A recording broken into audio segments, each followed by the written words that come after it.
جی السلام علیکم گائز، کیسے ہیں آپ لوگ؟ امید ہے سب خیریت سے ہوں گے۔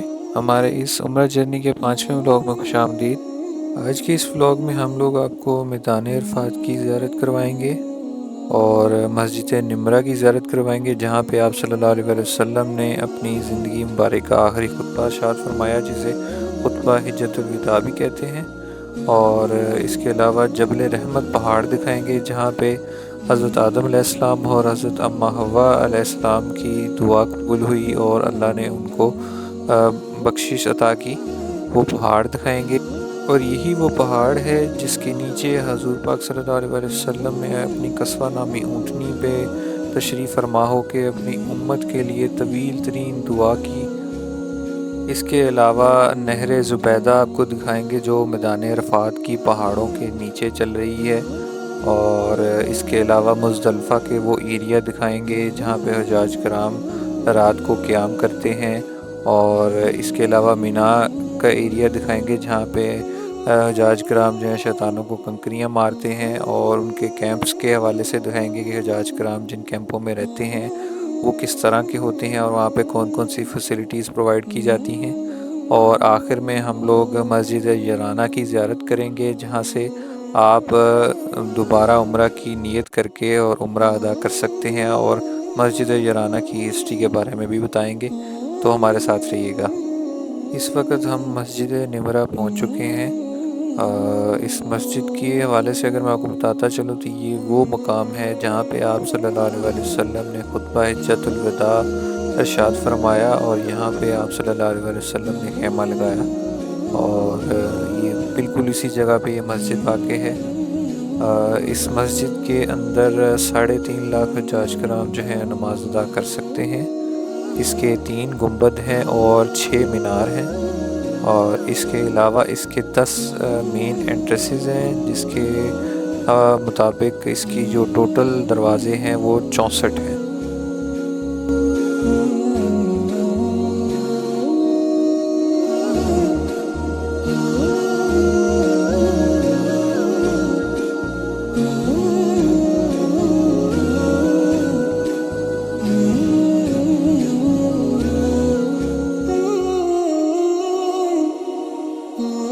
اس مسجد کے حوالے سے اگر میں آپ کو بتاؤں تو اس کے 2 پارٹس ہیں۔ اس کا جو فرنٹ ایریا ہے وہ عرفات کی باؤنڈری سے باہر ہے، اور اس کا جو بیک سائیڈ ہے وہ عرفات کے اندر آتا ہے۔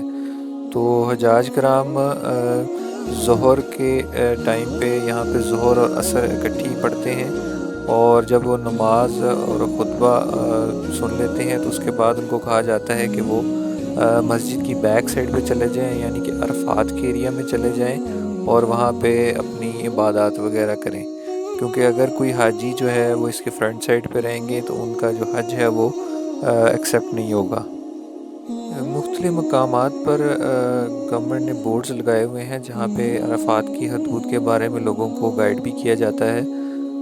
اصل میں آپ صلی اللہ علیہ وسلم نے جہاں پہ خطبہ ارشاد فرمایا وہ وادی اڑانا تھی، اور وہ عرفات کی باؤنڈری پہ تھی، ود ان عرفات نہیں تھی۔ تو اس لیے جب لوگ خطبہ سن لیتے ہیں تو وہ عرفات کے اندر چلے جاتے ہیں، جو کہ ان کو جانا بھی فرض ہے، اور حج بھی تبھی ہوگا اگر بندہ عرفات میں قیام کرے گا۔ تو اس حوالے سے لوگوں کو گائیڈنس کے لیے کافی بورڈز وغیرہ بھی یہاں پہ لگے ہوئے ہیں۔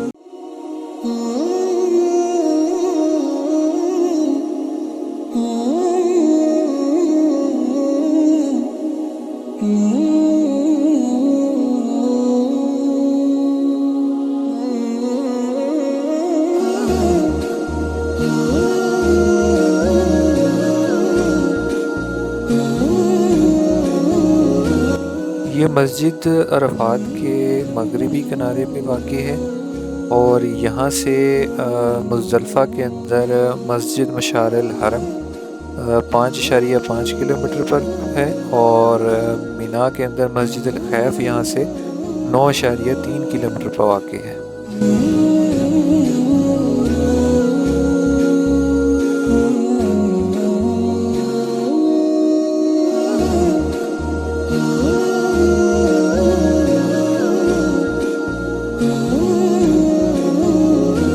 یہ راستہ جو آپ دیکھ رہے ہیں یہ سیدھا مزدلفہ کی طرف جاتا ہے۔ جب حجاج کرام عرفات میں قیام کرتے ہیں تو مغرب کی اذان سنتے ہی یہاں سے مزدلفہ کی طرف روانہ ہو جاتے ہیں، اور وہاں پہ مغرب اور عشاء جو ہے وہ اکٹھی کر کے پڑھتے ہیں مسجد مشعر الحرم میں۔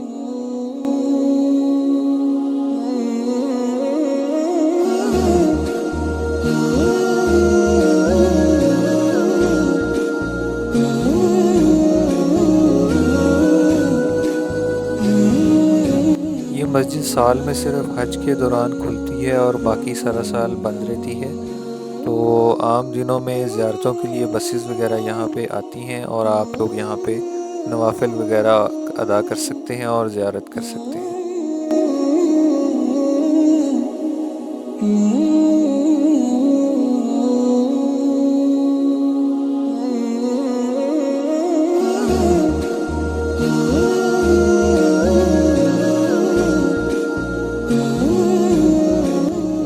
اس مسجد کی کنسٹرکشن کا جو آغاز ہوا تھا وہ عباسی خلیفہ کے ابتدائی سالوں میں ہوا، اور بعد میں پھر مملوک ایرا کے اندر اور ڈفرینٹ ایراز میں اس کی جو رینوویشن تھی وہ کی گئی، اور سب سے موسٹ ایکسپینسو جو رینوویشن تھی وہ سعودی ایرا کے اندر ہوئی، جس پہ اس کے اوپر 237 ملین ریال کا خرچہ کیا گیا، اور اس کو اور فردر ایکسپینڈ کیا گیا، اور مکہ کے اندر یہ مکہ کی دوسری بڑی مسجد بن جاتی ہے۔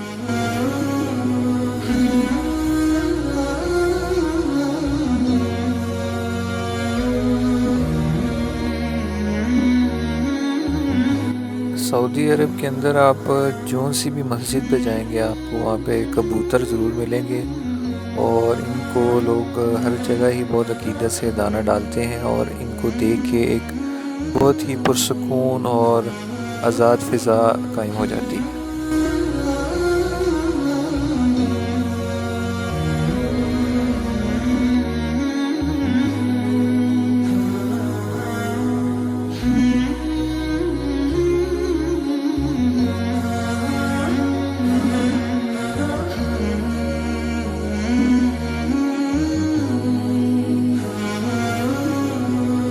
سال کے باقی دنوں میں بھی یہاں پہ عموماً رش رہتا ہے، اور آپ کو زائرین کی تعداد ہر جگہ نظر آتی ہے جو عقیدت کے طور پہ یہاں پہ آ کے زیارتیں وغیرہ کرتے ہیں۔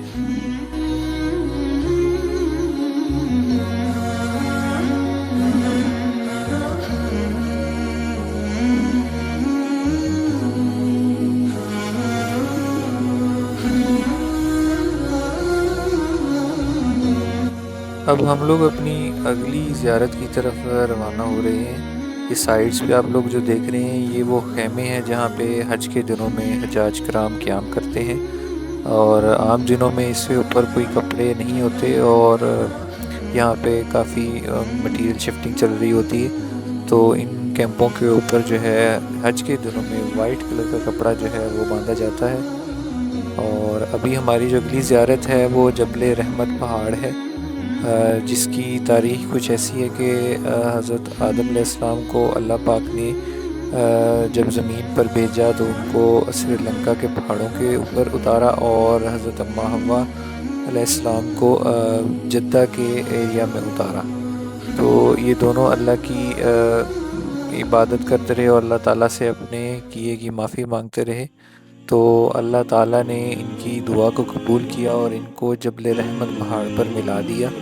تو یہ دو بندوں کی جو توبہ ہے وہ اس پہاڑ پہ قبول ہوئی، جس کی وجہ سے اس کو جبل رحمت بھی کہتے ہیں اور جبل توبہ بھی کہتے ہیں۔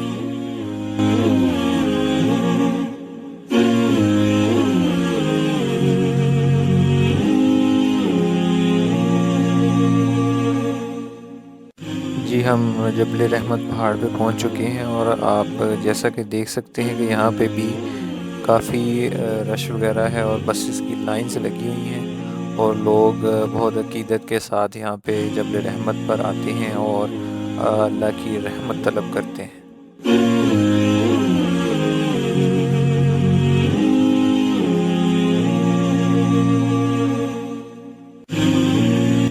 وہ سامنے جو آپ پہاڑ دیکھ رہے ہیں یہ جبل رحمت پہاڑ ہے۔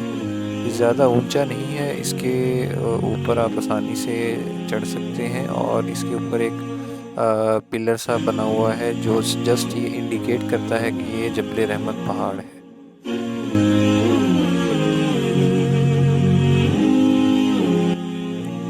یہاں پہ ہمیں آئس کریمز کی وینز بہت زیادہ ملی، مجھے لگتا ہے لوگ یہاں پہ کافی شوق سے آئس کریم بھی کھاتے ہیں، اور بھی مختلف لوگوں نے تسبیح وغیرہ اور مختلف گفٹس وغیرہ کی بھی یہاں پہ شاپس اور وینڈرز بیٹھے ہوتے ہیں، جہاں سے آپ چیزیں زیارتوں کے لیے لے سکتے ہیں، اور ریفریشمنٹ کے لیے بھی یہاں پہ کافی چیزیں موجود ہیں۔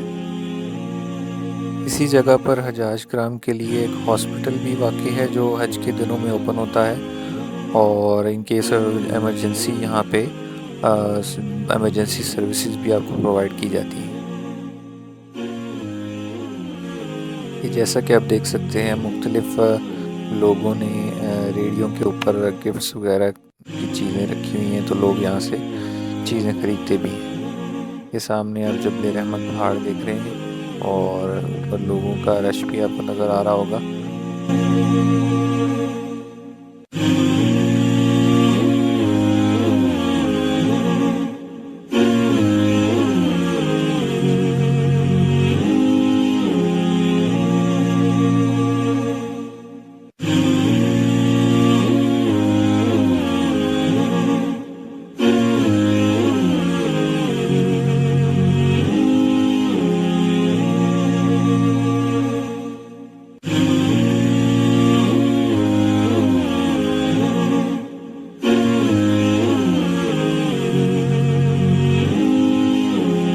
آپ یلو کلر کی وال دیکھ رہے ہیں، یہ بیسیکلی نہر زبیدہ ہے، اس کو آگے چل کے میں آپ کو بتاتا ہوں اس کی ہسٹری کے بارے میں۔ یہ وہ جگہ ہے جہاں پہ آپ صلی اللہ علیہ وسلم اپنی اونٹنی قصبہ پہ اس پہاڑ کے نیچے آئے، اور یہاں پہ آپ صلی اللہ علیہ وسلم نے اپنی امت کے لیے طویل دعا کی۔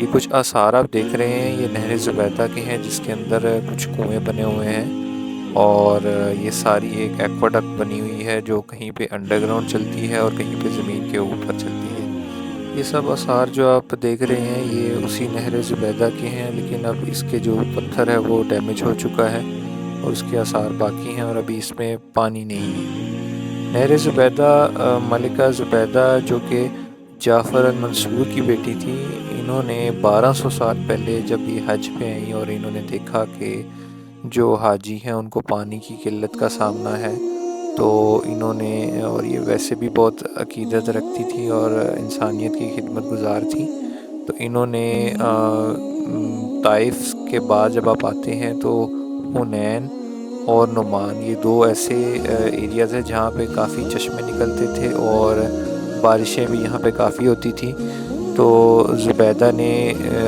ماہرین انجینئرز کو بلایا اور وہاں سے چشموں سے پانی لے کر انہی ایکواڈکٹس کے تھرو عرفات میں اور مزدلفہ، منی اور مکہ کے ایریاز میں یہ پانی کی سپلائی دی، تاکہ لوگوں کو آسانی ہو پانی کے استعمال کے اندر۔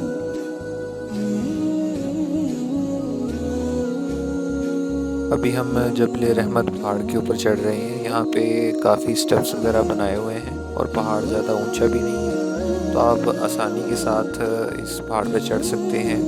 سٹیپس کے اندر لائٹنگ بھی کی ہوئی ہے، تو آپ لوگ رات کو بھی یہاں پہ آ سکتے ہیں۔ جیسا کہ آپ دیکھ سکتے ہیں کہ پتھروں کا یہ پہاڑ ہے، اور مٹی کم ہی نظر آتی ہے یہاں پہ، اور ان پتھروں کو مینٹین کرنے کے لیے سعودی گورنمنٹ نے کافی رینوویشن بھی کی ہوئی ہیں کہ پتھروں کو اپنی جگہ پر قائم رکھا جائے۔ جیسے آپ دیکھ سکتے ہیں کہ یہ سپورٹ دی ہوئی ہے پتھروں کو، اور اس کو مینٹین کر کے رکھا ہوا ہے تاکہ یہ ایک زیارت کے طور پہ قائم رہے۔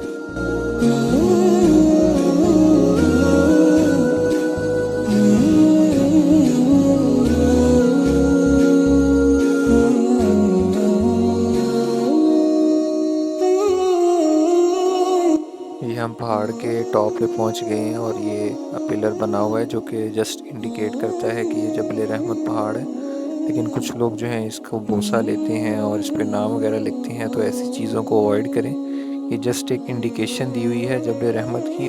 آپ لوگ یہاں پہ آئیں اور اپنے لیے اور اپنوں کے لیے رحمت اور توبہ کی دعائیں کریں، جیسے کہ آپ صلی اللہ علیہ وسلم کی سنت ہے۔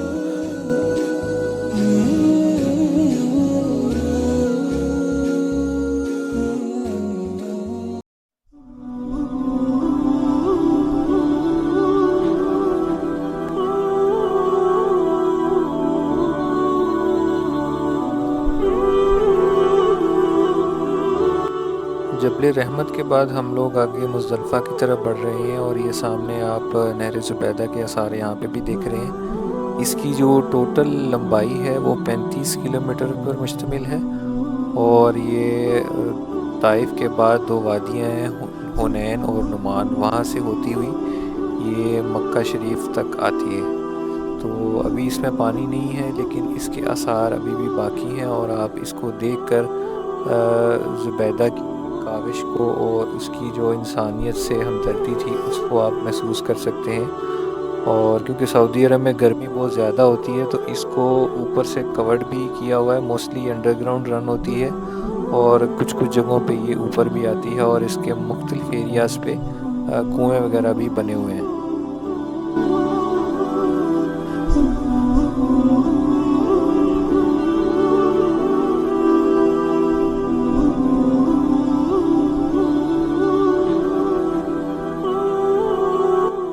ابھی ہم وادی مزدلفہ کے اندر داخل ہو چکے ہیں، اور یہ سامنے جو آپ روڈ دیکھ رہے ہیں، جو حجاج کرام پیدل آتے ہیں مسجد نمرہ سے، وہ انہی راستوں سے ہوتے ہوئے مزدلفہ پہنچتے ہیں۔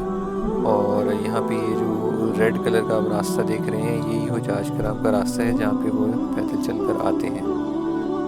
ٹوٹل یہاں پہ 3 راستے استعمال ہوتے ہیں حج کے دوران۔ یہ جو ریڈ کلر کا راستہ دیکھ رہے ہیں، یہ پیدل چلنے والوں کے لیے ہے، اور ہم لوگ جہاں پہ جا رہے ہیں یہ ٹرانسپورٹ بسز وغیرہ کے لیے ہوتا ہے۔ اور بالکل ہمارے جو اپوزٹ سائڈ پہ ایک میٹرو ٹرین بھی چلتی ہے، جو ٹرین سے سفر کرتے ہیں اور یہاں پہ آتے ہیں، ان کا راستہ ہے۔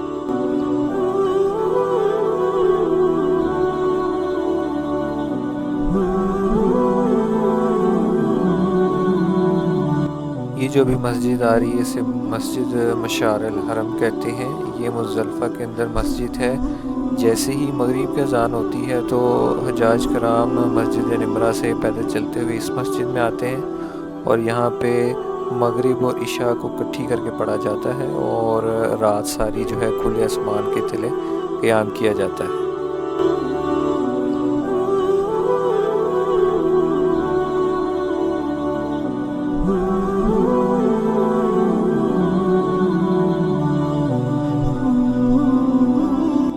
آپ جیسا کہ دیکھ سکتے ہیں کہ آپ کو یہاں پہ کوئی خیمے وغیرہ نہیں ملیں گے، کیونکہ یہاں پہ حجاج کرام جو ہے کھلے آسمان تلے رات کو قیام کرتے ہیں۔ تو اس کے بعد پھر جیسے ہی صبح فجر کی اذان ہوتی ہے تو نماز پڑھنے کے بعد مینا کی طرف روانہ ہو جاتے ہیں۔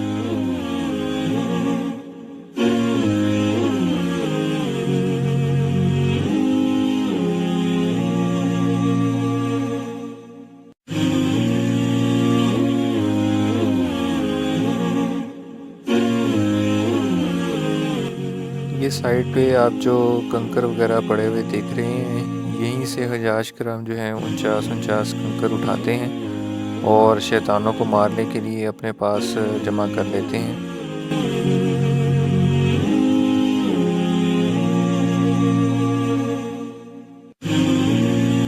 چونکہ یہاں پہ کوئی خیمے وغیرہ نہیں ہے، لیکن یہاں پہ واش روم فیسلٹی مختلف جگہوں پہ لگی ہوئی ہے، جہاں پہ آپ غسل بھی کر سکتے ہیں اور وضو کی فیسلٹیز بھی اویلیبل ہیں۔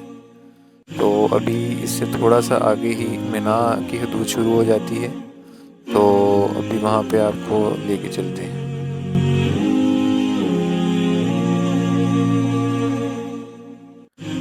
ابھی ہم مینا کی حدود میں داخل ہو چکے ہیں، اور یہاں پہ آپ خیمے وغیرہ دیکھ رہے ہیں۔ تو یہیں پہ حجاج کرام جو ہیں وہ جب پہلی دفعہ حج کے ادھر میدان عرفات میں آتے ہیں تو اسی خیموں میں مینا کے اندر قیام کرتے ہیں۔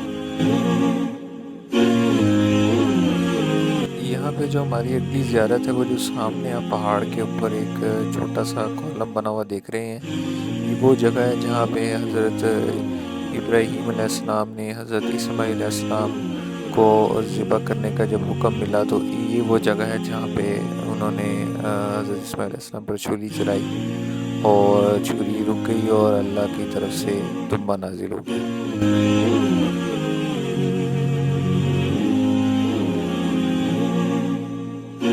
مینا کے اندر جو تیسری زیارت ہے اس میں مسجد الخیف شامل ہے۔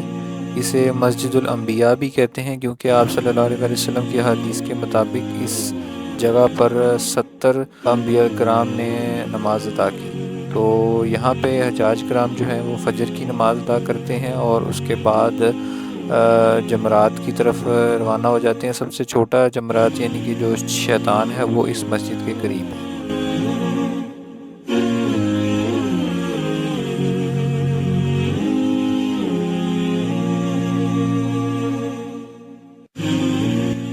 یہ جو سامنے آپ بلڈنگ دیکھ رہے ہیں یہ چھوٹا شیطان یعنی کہ چھوٹا جمرات یہاں پہ ہے اور آگے پھر اس سے بڑے جمرات آ جاتے ہیں۔ تو سب سے چھوٹے جمرات کے قریب یہ مسجد واقع ہے۔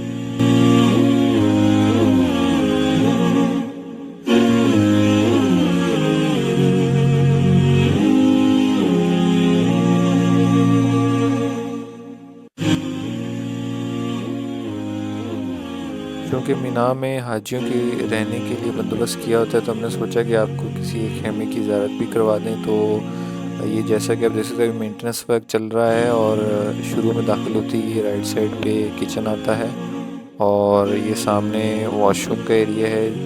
ابھی کیونکہ حج کے دن نہیں ہے تو یہاں پہ صفائی وغیرہ کا بھی انتظام نہیں ہے اور یہ روم ہے جہاں پہ رہائش ہوتی ہے حج کی۔ اور یہ میں بتاتا چلوں کہ اس کے جو ٹینٹ کا کپڑا ہوتا ہے یہ فائر پروف ہوتا ہے اور اس کو آگ بھی نہیں لگتی۔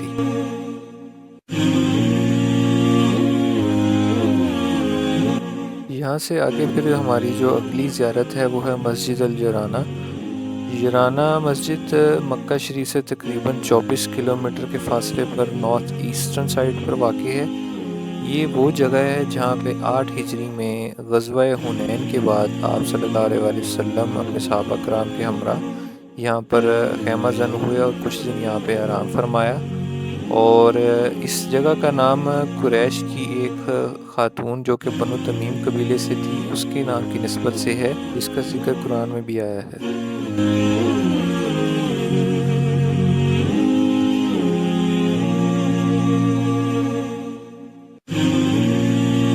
غزوہ حنین کے اندر آپ صلی اللہ علیہ وسلم نے 3 بڑے قبیلوں کو فتح کیا اور مال غنیمت کے اندر آپ صلی اللہ علیہ وسلم کو 4000 قیدی، 24,000 اونٹ اور 40,000 بکریاں ملی، جو کہ آپ صلی اللہ علیہ وسلم نے اس جگہ پر صحابہ کرام نے تقسیم کی اور کچھ نو مسلم صحابہ کرام تھے ان کے اندر خاص طور پہ تقسیم کی تاکہ ان کے اندر جنگ کا جذبہ بھی پیدا ہو۔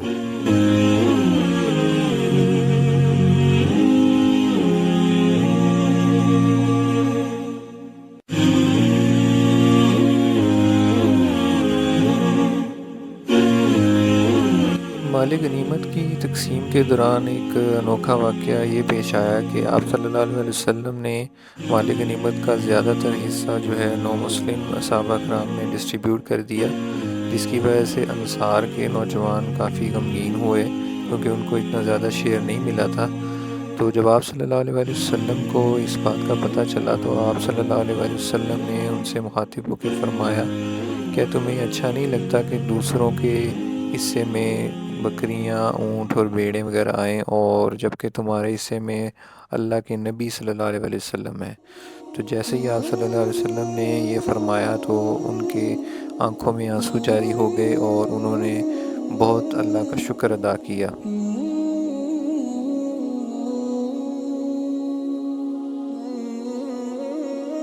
مسجد جرانہ کے بالکل ساتھ ہی ایک ایسا ایریا موجود ہے جہاں پہ غزوہ حنین کے جو شہداء ہیں ان کو یہاں پہ دفن کیا گیا ہے۔ جیسا کہ آپ دیکھ سکتے ہیں یہ وہ ایریا ہے جہاں پہ صحابہ کرام رضی اللہ عنہم جو شہید ہو گئے تھے غزوہ حنین میں ان کو یہاں پہ دفن کیا گیا ہے۔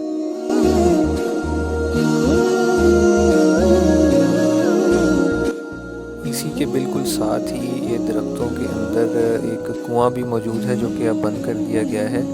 یہ وہ کنواں تھا جہاں پہ آپ صلی اللہ علیہ وسلم جب یہاں پہ قیام پذیر ہوئے تو یہ کنویں سے صحابہ کرام نے پانی استعمال کیا۔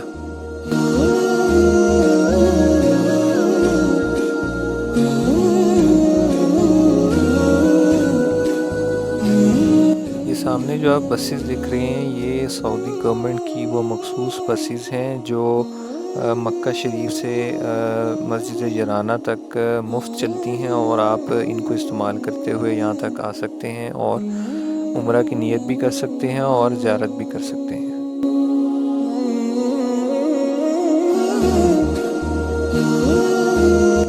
مسجد یرانہ کی بیک سائڈ پہ آپ کو ایک کنواں دکھاتے ہیں، جو سامنے آپ کو چھوٹا براؤن کلر کا ڈور نظر آ رہا ہے، اس کے اندر وہ کنواں ہے۔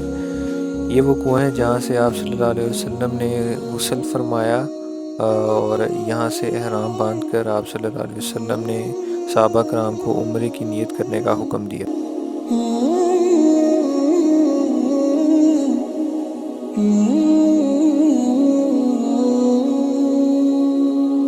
جی ناظرین، یہ تھا ہمارا مکہ شریف کی لاسٹ زیارتوں کا ولاگ نمبر 5، اور بقیہ ولاگز جو ہیں ہم لوگ مدینہ شریف کے اوپر بنائیں گے۔ تو تب تک کے لیے اجازت چاہتے ہیں، اور آپ سے درخواست ہے کہ آپ چینل کو سبسکرائب کریں اور آگے بھی شیئر کریں تاکہ ہم لوگ انکریج ہوں اور فردر آپ کو ولاگز بنا کر شیئر کر سکیں۔ جزاک اللہ۔